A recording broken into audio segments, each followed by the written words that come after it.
सूर्य ग्रहण 21 सितंबर रविवार 2025 को लगेगा।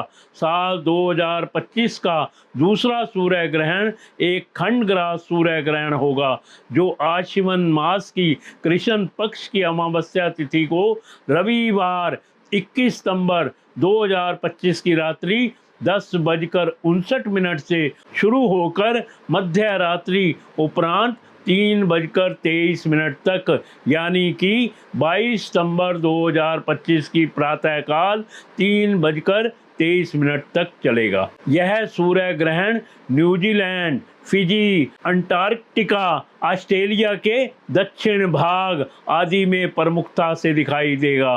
साल 2025 के पहले सूर्य ग्रहण की भांति यह दूसरा सूर्य ग्रहण भी भारतवर्ष में दिखाई नहीं देगा, इसलिए यहाँ पर इसका सूतक वगैरह भी मान्य नहीं होगा। लेकिन जिन क्षेत्रों में इसकी दृश्यता दिखाई देगी, वहाँ पर सूतक काल सूर्य ग्रहण के शुरू होने से लगभग 12 घंटे पूर्व शुरू हो जाएगा। 21 सितंबर 2025 को लगने वाला यह सूर्य ग्रहण कन्या राशि और उत्तरा फाल्गुनी नक्षत्र में आकार लेगा। जिस समय सूर्य ग्रहण घटित होगा, उस दौरान सूर्य, चंद्रमा और बुध के साथ कन्या राशि में स्थित होंगे और उन पर मीन राशि में बैठे श्री शनिदेव की पूर्ण दृष्टि होगी। इससे दूसरे भाव में तुला राशि में मंगल महाराज, छठे भाव में कुंभ राशि में राहु महाराज, दशम भाव में बृहस्पति महाराज और द्वादश भाव में शुक्र और केतु की युति भी होगी। कन्या राशि और उत्तरा फाल्गुनी नक्षत्र में जन्मे लोगों और महिलाओं के लिए तथा व्यापारियों के लिए यह सूर्य ग्रहण विशेष रूप से प्रभावशाली साबित हो सकता है। सूतक काल सूर्य ग्रहण के शुरू होने से 4 पहर पूर्व, यानी कि लगभग 12 घंटे पूर्व लग जाता है। सूतक काल वह समय होता है जिस अवधि में कोई भी शुभ कार्य करना वर्जित माना जाता है, क्योंकि यह एक अशुभ समय माना गया है। इस दौरान जो भी काम करते हैं उसके सफल होने की उम्मीद कम होती है, इसलिए इस दौरान कोई काम ना करना ही बेहतर होता है। लेकिन यदि कुछ कार्य अति आवश्यक हो तो ही करें और शुभ कार्यों से परहेज करना चाहिए। यह सूतक काल सूर्य ग्रहण शुरू होने से लगभग 12 घंटे पूर्व शुरू हो जाता है और सूर्य ग्रहण की समाप्ति के साथ ही समाप्त हो जाता है। भारत में इनका कोई सूतक काल मान्य नहीं होगा, क्योंकि किसी भी ग्रहण का सूतक काल वहीं पर मान्य होता है जहां पर वह दिखाई देता है। लेकिन जिन क्षेत्रों में यह सूर्य ग्रहण दिखाई देंगे, वहां पर सूतक काल का प्रभाव माना जाएगा और उससे संबंधित सभी नियम मान्य होंगे। सूर्य ग्रहण जिस राशि और नक्षत्र में लग रहा है, उस राशि और उस नक्षत्र में जन्म लेने वाले लोगों को विशेष रूप से उसका अशुभ प्रभाव मिल सकता है। इसलिए उन लोगों को विशेष रूप से सूर्य ग्रहण को नहीं देखना चाहिए। यदि सूर्य ग्रहण आपकी राशि और आपके नक्षत्र में ही लग रहा है और आपको अशुभ प्रभाव देने वाला है, तो आपको कुछ विशेष बातों का ध्यान रखना होगा। यदि आप रोगी अथवा गर्भवती हैं तो भी आपको सूर्य ग्रहण को देखने से बचना चाहिए। आपको सूर्य ग्रहण के दौरान भगवान सूर्य देव जी, भगवान शिव जी और किसी देवी देवता जिसको भी आप मानते हैं, उनकी मूर्ति का स्पर्श करने से बचना चाहिए। आप इस समय ईश्वर का ध्यान करें और इससे आपको लाभ प्राप्त होगा।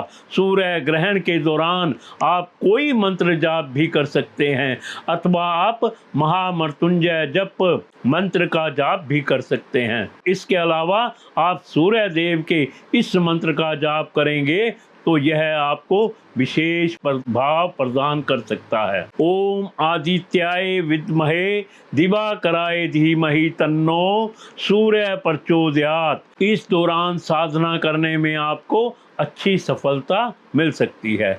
आपको सूर्य ग्रहण के दौरान निंदा अथवा चुगली करने से बचना चाहिए और किसी के बारे में बुरे विचार नहीं रखना चाहिए। सूतक काल के दौरान किसी भी तरह का शुभ कार्य करने से बचना चाहिए, जैसे कि मुंडन संस्कार, विवाह, गृह प्रवेश इत्यादि। सूर्य ग्रहण के दौरान आपको निद्रा से भी बचना चाहिए।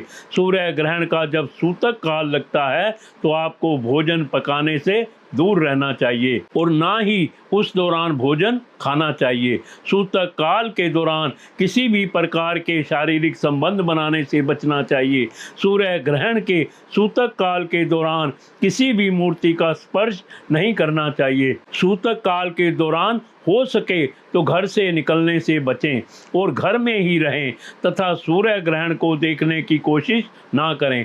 सूर्य ग्रहण के सूतक काल में तेल मालिश ना करें, ना ही बाल कटवाएं और ना दाढ़ी बनाएं तथा ना ही नाखून काटें। कोई नया वस्त्र भी ना पहने। सूतक काल से लेकर ग्रहण के मोक्ष काल तक आप किसी भी मंत्र का जाप कर सकते हैं।